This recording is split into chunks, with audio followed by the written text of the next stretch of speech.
Adrian tak pernah bermimpi hidupnya akan berubah secepat ini. Pemuda sederhana dari desa kecil itu awalnya hanya ingin mencari nafkah di kota besar. Lewat bantuan kenalan jauh, ia mendapatkan pekerjaan sebagai asisten rumah tangga di rumah seorang pengusaha kaya, Tuan Baskara. Tugas Adrian sederhana, membersihkan rumah, merawat taman, dan terkadang membantu di dapur. Tapi setelah beberapa bulan bekerja, ada perubahan besar. Tuan Baskara memanggilnya ke ruang kerja yang mewah itu. "Mulai besok, kau akan bertanggung jawab merawat putriku, Naira," kata Tuan Baskara dengan nada berat. Adrian hanya mengangguk, walau hatinya penuh tanda tanya. Naira Baskara, satu-satunya anak Tuan Baskara, mengalami kecelakaan mobil setahun lalu. Sejak itu, gadis cantik berusia 23 tahun itu harus duduk di kursi roda. Lumpuh dari pinggang ke bawah, hidup Naira berubah menjadi dunia yang suram dan penuh kemarahan. Hari pertama, Adrian masuk ke kamar Naira dengan hati-hati. Gadis itu hanya meliriknya sekilas, lalu membuang muka ke arah jendela. "Aku tidak butuh belas kasihanmu," katanya dingin. Namun Adrian tidak menyerah. Setiap pagi, ia membantu Naira berpindah dari tempat tidur ke kursi rodanya, menyuapi saat Naira terlalu lemah untuk memegang sendok, mendorong kursi roda keliling taman agar ia bisa menghirup udara segar. Hari-hari berjalan berat. Naira sering memarahi Adrian, mengusirnya, bahkan kadang melempar benda kecil ke arahnya. Tapi Adrian tahu, semua itu bukan karena benci, melainkan karena putus asa. Suatu sore, hujan turun deras. Adrian mendorong kursi roda Naira ke gazebo di taman belakang. Di sanalah, untuk pertama kalinya, Naira menangis di depan Adrian. Tanpa kata-kata, Adrian berjongkok dan memegang tangannya. "Aku lelah," bisik Naira. "Aku di sini," jawab Adrian pelan. Sejak hari itu, dinding di antara mereka perlahan runtuh. Adrian mulai mengenal Naira lebih dalam. Ia tahu gadis itu dulu bercita-cita menjadi pelukis. Ia juga tahu, Naira suka teh melati dan membaca puisi. Adrian membawakan kanvas dan cat, lalu perlahan membujuk Naira untuk melukis lagi. Wajah Naira mulai cerah sedikit demi sedikit. Tanpa sadar, benih cinta tumbuh di hati keduanya. Adrian mengagumi kekuatan Naira yang berusaha bangkit, sementara Naira menemukan ketulusan yang tak pernah ia dapatkan dari dunia yang selama ini memandangnya penuh kasihan. Satu malam, setelah Adrian membantu Naira mengganti pakaian tidur, mata mereka bertemu dalam keheningan. Tidak ada kata-kata, hanya perasaan yang berbicara. Adrian menunduk dan mengecup kening Naira dengan lembut. "Aku mencintaimu," bisik Adrian. "Apa kau yakin?" "Aku seperti ini," suara Naira bergetar. "Aku jatuh cinta pada jiwamu, bukan kakimu," jawab Adrian tegas. Hubungan mereka tak berlangsung mulus. Ketika Tuan Baskara mengetahui kedekatan mereka, ia murka. "Dia hanya pelayan." "Apa yang kau pikirkan, Naira?" bentaknya. Namun Naira tidak goyah. Ia memilih Adrian. Di hadapan keluarganya, teman-teman lamanya, dan dunia yang mencibir, mereka berdiri bersama. Mereka menikah dalam upacara sederhana di taman belakang rumah, di bawah pohon sakura yang mekar. Naira mengenakan gaun putih sederhana, duduk di kursi rodanya, sementara Adrian berdiri di sisinya dengan mata penuh air mata bahagia. Beberapa bulan setelah pernikahan itu, kabar mengejutkan datang. Naira hamil. Para dokter awalnya memperingatkan bahwa peluang Naira untuk hamil sangat kecil akibat kondisinya. Namun keajaiban terjadi. Pemeriksaan menunjukkan janin tumbuh sehat di dalam rahim Naira. Adrian menangis di ruang dokter saat mendengar detak jantung kecil itu lewat layar USG. "Kau luar biasa," katanya pada Naira sambil mencium tangan istrinya. Kini, setiap pagi, Adrian berbicara pada perut Naira yang makin membesar, menceritakan kisah-kisah indah, dan berjanji akan menjadi ayah terbaik. Naira tersenyum, merasa lengkap untuk pertama kalinya dalam hidupnya. Cinta yang sederhana, tulus, dan penuh penerimaan telah membawanya dari kegelapan menuju cahaya. Di dunia yang seringkali menghakimi dari luarnya saja, Adrian dan Naira membuktikan bahwa cinta sejati tidak memandang kekurangan, tidak peduli status, dan tidak menyerah pada rintangan. Karena bagi mereka, cinta bukan hanya tentang berdiri tegak, melainkan tentang bertumbuh bersama, bahkan dari kursi roda. Hari-hari setelah kabar kehamilan itu berjalan seperti mimpi bagi pemuda sederhana itu dan istrinya, gadis cantik berambut panjang yang kini semakin bersinar dengan perut membuncit manis. Setiap pagi, lelaki itu akan membangunkan Naira dengan secangkir teh melati hangat, lalu mengajaknya berbicara tentang mimpi-mimpi mereka tentang masa depan anak mereka. Di kursi rodanya, Naira tampak semakin bahagia. Pipinya memerah, matanya berbinar. Bahkan tubuhnya yang sedikit berisi kini terlihat makin menawan di mata suaminya.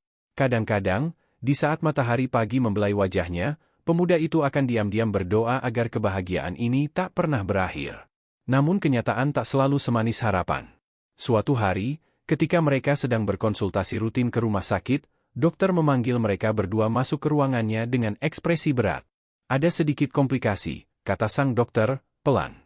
Kondisi rahim Naira yang melemah akibat kecelakaan dulu bisa membuat kehamilan ini berisiko tinggi. Kita harus ekstra hati-hati. Pemuda sederhana itu meremas tangan Naira erat-erat. Ia melihat bagaimana gadis cantik itu berusaha tetap tersenyum, meski matanya mulai berkaca-kaca. Aku akan menjagamu, apapun yang terjadi, bisik pemuda itu, membungkuk dan mencium tangan Naira penuh hormat dan cinta. Sejak hari itu, segala aktivitas Naira dibatasi. Ia hampir tidak boleh bergerak terlalu banyak. Semua kebutuhan, dari mandi, makan, sampai berpakaian, dibantu sepenuhnya oleh suaminya. Pemuda sederhana itu bahkan mengundurkan diri dari pekerjaannya sebagai asisten rumah tangga, memutuskan untuk sepenuhnya mendampingi istrinya di rumah kecil yang mereka tempati setelah menikah. Kadang-kadang, Naira merasa bersalah. Aku ini menyusahkanmu, katanya di suatu malam, menatap suaminya dengan mata berkaca. Namun pemuda itu hanya tersenyum, lalu mengelus perut istrinya yang membuncit. Kau memberiku keluarga. Mana mungkin aku merasa tersiksa? Dalam masa-masa sulit itu, mereka menemukan kebahagiaan dalam hal-hal kecil. Setiap malam, mereka akan berbicara kepada bayi mereka. Mereka bahkan sudah memilih nama. Jika perempuan, akan dinamai Melati, jika laki-laki, Aidan. Sampai akhirnya, di bulan ke-7 kehamilan, badai baru datang. Di tengah malam, Naira mengeluh sakit perut hebat. Wajahnya pucat pasi, tubuhnya menggigil. Tanpa membuang waktu, pemuda itu segera membawa istrinya ke rumah sakit. Di ruang gawat darurat, suara-suara dokter dan perawat bergema, membentuk irama yang menegangkan. Pemuda sederhana itu hanya bisa berdoa di lorong, tangan gemetar memeluk wajahnya. Setelah berjam-jam yang terasa seperti seabad, seorang dokter keluar dengan wajah serius. Istri Anda harus menjalani operasi sesar darurat. Ini satu-satunya cara menyelamatkan keduanya. Tanpa ragu, pemuda itu mengangguk. Lakukan apa saja, tolong selamatkan mereka. Waktu seakan berhenti saat ia menunggu di depan ruang operasi. Ia mengingat saat-saat pertama bertemu Naira, gadis cantik berambut panjang itu yang dulu penuh amarah, kini menjadi pusat dunianya. Hingga akhirnya, tangisan bayi memecah kesunyian. Seorang perawat keluar, membawa bayi mungil yang dibalut kain putih. Selamat, Anda punya bayi perempuan. Pemuda itu menahan napas, matanya berkaca-kaca saat menyentuh tangan mungil yang menggenggam jarinya dengan erat. Namun kebahagiaannya belum lengkap. Ia masih menunggu Naira. Beberapa menit kemudian, Naira keluar dari ruang operasi, wajahnya pucat namun dengan senyum tipis. Kita punya Melati, bisiknya lemah. Pemuda sederhana itu mendekap istrinya dengan hati-hati, air mata menetes tanpa bisa ia tahan. Kau luar biasa. Kalian berdua adalah segalanya bagiku, katanya dengan suara bergetar. Masa pemulihan berjalan lambat. Naira harus menjalani terapi intensif agar tubuhnya pulih dari operasi. Namun kali ini, ia tidak lagi merasa sendiri. Setiap langkah kecil yang ia capai, bahkan hanya menggerakkan jarinya sedikit lebih kuat, dirayakan oleh suami dan bayinya. Tuan Baskara, yang awalnya menentang pernikahan mereka, perlahan melunak. Saat menggendong cucu kecilnya untuk pertama kalinya, ia menahan air mata. Mungkin aku salah menilaimu, katanya pelan kepada pemuda sederhana itu. Terima kasih sudah membuat putriku bahagia. Dengan kerja keras, pemuda itu kemudian membuka usaha kecil, sebuah toko bunga sederhana. Ia menamai tokonya, Taman Melati, sebagai penghormatan untuk cinta dan keajaiban kecil yang lahir dari pengorbanan mereka. Setiap sore, saat toko tutup, ia akan mendorong kursi roda Naira ke taman belakang toko, di mana bunga melati bermekaran di bawah sinar matahari senja. Di sanalah, dalam keheningan yang indah, mereka bertiga duduk bersama, sepasang suami istri sederhana dan bayi kecil mereka, membuktikan bahwa cinta sejati bukan tentang kesempurnaan, melainkan tentang bertahan, berjuang, dan tetap tumbuh bersama, apapun yang terjadi. Musim berganti. Taman Melati tumbuh menjadi usaha kecil yang cukup dikenal di lingkungan mereka. Pemuda sederhana itu, kini resmi menjadi pengusaha bunga, merangkai harapan dalam setiap buket yang ia jual. Sementara itu, Naira, istrinya yang cantik, semakin pulih secara perlahan, meski tetap bergantung pada kursi roda. Melati, buah cinta mereka, kini berusia 1 tahun. Bayi mungil itu tumbuh ceria, dengan mata besar bersinar dan tawarnya yang selalu berhasil mengusir lelah di hati kedua orang tuanya. Namun di balik kebahagiaan itu, diam-diam, Naira memendam satu keinginan, ia ingin mencoba berjalan lagi. Pada suatu sore yang teduh, saat mereka duduk di taman belakang, Naira menggenggam tangan suaminya erat-erat. "Aku ingin mencoba terapi lagi," katanya, matanya penuh tekad. Pemuda sederhana itu terdiam sejenak, menatap istrinya dengan campuran rasa bangga dan kekhawatiran. "Kalau itu yang kau mau," katanya akhirnya, "aku akan mendukungmu, apapun hasilnya." Mereka lalu mulai berkonsultasi ke rumah sakit khusus rehabilitasi. Biayanya tidak murah. Bahkan dengan penghasilan dari toko bunga, mereka harus hidup lebih hemat. Tapi bagi mereka, impian Naira lebih berharga daripada apapun. Hari-hari berikutnya penuh perjuangan. Di pusat terapi, Naira berlatih keras. Tangannya berpegangan pada alat bantu, tubuhnya berusaha berdiri dengan dukungan penuh dari terapis. Kadang ia jatuh. Kadang ia menangis diam-diam. Tapi ia tidak pernah menyerah. Pemuda sederhana itu selalu ada di sisinya. Ia menggendong Melati di gendongan bayi sambil menyemangati istrinya. "Ayo, cinta, satu langkah kecil saja." Untuk Melati, pelan-pelan, keajaiban kecil terjadi. Otot-otot Naira, yang selama ini lemah, mulai menunjukkan reaksi. Jari-jarinya bisa menekan dengan lebih kuat. Lututnya bisa bertahan lebih lama. Para dokter mengatakan, meski peluangnya kecil, dengan terapi intensif dan keyakinan besar, Naira mungkin bisa berdiri lagi. Malam-malam mereka dipenuhi doa. Kadang di dalam kamar kecil mereka, pemuda sederhana itu akan mengelus rambut Naira, membisikkan harapannya. "Kau kuat. Kau lebih kuat daripada siapapun yang pernah ku tahu." Suatu hari, pada perayaan ulang tahun Melati yang kedua, mereka mengundang beberapa tetangga dan keluarga dekat. Taman belakang toko bunga dihias sederhana, balon-balon warna pastel, pita, dan meja kecil penuh makanan rumahan. Semua orang berkumpul, menyanyikan lagu ulang tahun untuk Melati.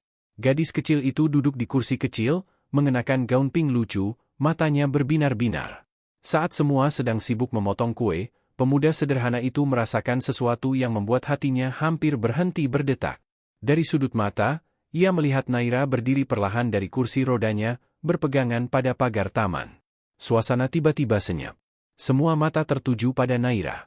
Dengan napas berat, tubuh sedikit gemetar, Naira mengangkat satu kakinya, lalu melangkah, satu langkah kecil, menuju suaminya dan putri mereka. Air mata tumpah tanpa bisa ditahan. Pemuda sederhana itu segera berlari ke arahnya, menangkap tubuh istrinya sebelum ia jatuh, memeluknya erat-erat. "Kau melakukannya," bisiknya di telinga Naira. "Kau luar biasa." Semua tamu bertepuk tangan, sebagian bahkan menangis haru. Tuan Baskara, yang kini sudah sepenuhnya menerima menantunya, memeluk cucunya sambil menghapus air matanya. Sejak hari itu, semangat Naira semakin membara. Ia menjalani terapi lebih intensif, dan perlahan-lahan, ia bisa berdiri lebih lama, bahkan berjalan beberapa langkah tanpa alat bantu di dalam rumah. Bagi pemuda sederhana itu, melihat istrinya bisa berdiri dan memeluknya dari posisi setara adalah hadiah terbesar. Ia tidak pernah mengeluh tentang beratnya perjuangan mereka. Setiap tetes keringat, setiap air mata, sepadan dengan senyuman yang kini selalu menghiasi wajah Naira. Toko bunga mereka pun berkembang. Berita tentang Naira, si gadis cantik di kursi roda yang kini berjuang untuk berjalan kembali, menyebar di lingkungan sekitar. Banyak orang datang tidak hanya untuk membeli bunga, tetapi juga untuk sekadar menyemangati mereka. Suatu sore, setelah toko tutup, mereka duduk bertiga di taman, ditemani teh Melati hangat dan angin semilir. Melati, yang sudah bisa berlari-lari kecil, memetik bunga lalu memberikannya kepada ibunya. "Untuk Mama," katanya manis. Naira menerima bunga itu dengan senyum lebar, lalu menoleh kepada suaminya, matanya bersinar. "Kita sudah melalui banyak hal, ya," katanya pelan. Pemuda sederhana itu mengangguk, lalu menggenggam tangan istrinya. "Dan kita akan melalui lebih banyak lagi. Bersama." Sambil menatap matahari yang perlahan tenggelam di ufuk barat, mereka tahu, cinta mereka bukan cinta biasa. Cinta ini teruji oleh luka, diperkuat oleh air mata, dan diberkahi oleh ketulusan. Cinta ini, cinta seorang pemuda sederhana dan gadis cantik berambut panjang, adalah cinta yang tak hanya bertahan, tapi tumbuh, mekar, dan menantang dunia. Karena dalam dunia mereka, keajaiban memang nyata. Dan cinta, bila diperjuangkan, akan selalu menemukan jalannya. Hari-hari berlalu, dan di setiap detiknya, kehidupan pemuda sederhana dan istrinya, Naira, terasa seperti lukisan kebahagiaan yang perlahan sempurna. Kini Naira sudah bisa berjalan beberapa langkah tanpa bantuan kursi roda.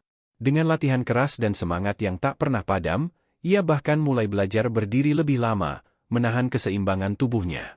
Setiap langkah yang ia capai, sekecil apapun, dirayakan penuh sukacita oleh keluarga kecil itu. Melati, buah cinta mereka, tumbuh menjadi anak kecil yang ceria, cerdas, dan penuh kasih sayang. Ia kerap berlari-lari kecil di sekitar taman bunga milik kedua orang tuanya, membawakan bunga-bunga untuk diberikan kepada pelanggan. Taman Melati kini bukan sekadar toko bunga biasa. Dengan kerja keras dan dedikasi mereka berdua, toko kecil itu berkembang menjadi usaha yang cukup besar. Banyak orang dari luar kota yang datang, bukan hanya untuk membeli bunga, tetapi juga untuk merasakan kehangatan cinta yang memancar dari tempat itu. Nama mereka mulai dikenal luas. Ada seorang pelanggan setia, seorang wanita sosialita, yang terkesan dengan kisah mereka. Ia kemudian mengundang Naira dan suaminya untuk mengikuti sebuah pameran bunga nasional. Awalnya, mereka ragu. Mereka hanya pemilik toko kecil, bukan pengusaha besar. Tapi dengan dukungan warga sekitar dan modal seadanya, mereka memberanikan diri ikut serta. Di pameran itu, keajaiban terjadi. Taman Melati, dengan konsep bunga lokal dipadukan cerita cinta sejati, berhasil mencuri perhatian banyak orang. Rak-rak sederhana mereka, dihiasi bunga melati, mawar, dan anggrek yang dirangkai penuh perasaan, mengundang decak kagum. Bahkan seorang investor muda tertarik. Ia menawarkan kerjasama untuk membuka cabang Taman Melati di kota besar. Pemuda sederhana itu memandang Naira. Bagi mereka, tawaran itu bukan hanya soal uang, tapi soal masa depan, tentang membuktikan bahwa cinta mereka, usaha mereka, layak untuk bermimpi lebih besar. Mereka berdiskusi panjang, mempertimbangkan segala risiko. Dan akhirnya, dengan keyakinan penuh, mereka menyetujui tawaran itu, tentu dengan syarat bahwa nilai kehangatan, cinta, dan ketulusan tetap menjadi jiwa usaha mereka. Dengan bantuan investor, Taman Melati membuka cabang pertama di kota besar. Kali ini lebih besar, lebih modern, tapi tetap mempertahankan sentuhan manusia yang membuat pelanggan merasa seperti keluarga. Naira, meski masih menggunakan kursi roda saat bepergian jauh, tetap aktif. Ia kini menjadi ikon inspiratif, sering diundang untuk berbicara tentang ketekunan, cinta, dan semangat pantang menyerah. Dalam salah satu sesi seminar di kota besar, Naira berbicara di depan ratusan orang. "Aku duduk di sini," katanya sambil tersenyum hangat, "bukan karena aku kalah. Tapi karena dari kursi ini, aku belajar berdiri lebih tinggi dalam hidup." Tepuk tangan riuh memenuhi ruangan. Di antara hadirin, pemuda sederhana itu memandang istrinya dengan mata berkaca-kaca, penuh rasa bangga. Tak lama setelah itu, kabar bahagia kembali datang. Naira kembali hamil. Kali ini, kehamilannya lebih sehat. Tubuhnya sudah jauh lebih kuat, dan dengan pengawasan dokter, mereka menjalani masa kehamilan kedua ini dengan hati yang lebih tenang. Saat Naira mengabarkan kehamilannya, mereka bertiga, Naira, suaminya, dan Melati, berpelukan di ruang keluarga, di antara aroma bunga melati yang memenuhi ruangan. Melati yang masih kecil, berseru kegirangan, "Aku mau adik perempuan." Mereka tertawa bersama, membiarkan harapan-harapan kecil tumbuh di antara mereka. Masa-masa kehamilan itu diisi dengan persiapan sederhana namun penuh cinta. Mereka mengecat kamar bayi bersama, memilih warna pastel lembut, dan menggantungkan lukisan kecil bertuliskan, "Cinta membuat kita kuat." Suatu sore, setelah toko tutup, Naira dan suaminya duduk di taman belakang, ditemani Melati yang sibuk menyusun bunga. "Kita sudah sejauh ini," kata Naira, menyandarkan kepalanya di bahu suaminya. "Dan kita masih akan berjalan lebih jauh lagi," jawab suaminya, mengelus rambut panjang Naira yang wangi bunga melati. Mereka menatap langit senja. Di sana, awan-awan berwarna jingga menggambarkan harapan-harapan baru yang akan segera terwujud. Tidak ada yang tahu apa yang menanti mereka di depan. Mungkin akan ada rintangan, mungkin ada badai. Tapi mereka percaya, bersama, mereka tak hanya bisa bertahan, tapi juga terus bertumbuh. Karena cinta mereka, cinta seorang pemuda sederhana dan gadis cantik berambut panjang yang pernah lumpuh, adalah bukti nyata bahwa keajaiban ada bagi mereka yang berani memperjuangkannya. Dan di bawah langit luas yang memerah, sambil menggenggam tangan satu sama lain erat-erat, mereka berjanji, apapun yang terjadi, cinta ini akan selalu berdiri dan selalu tumbuh.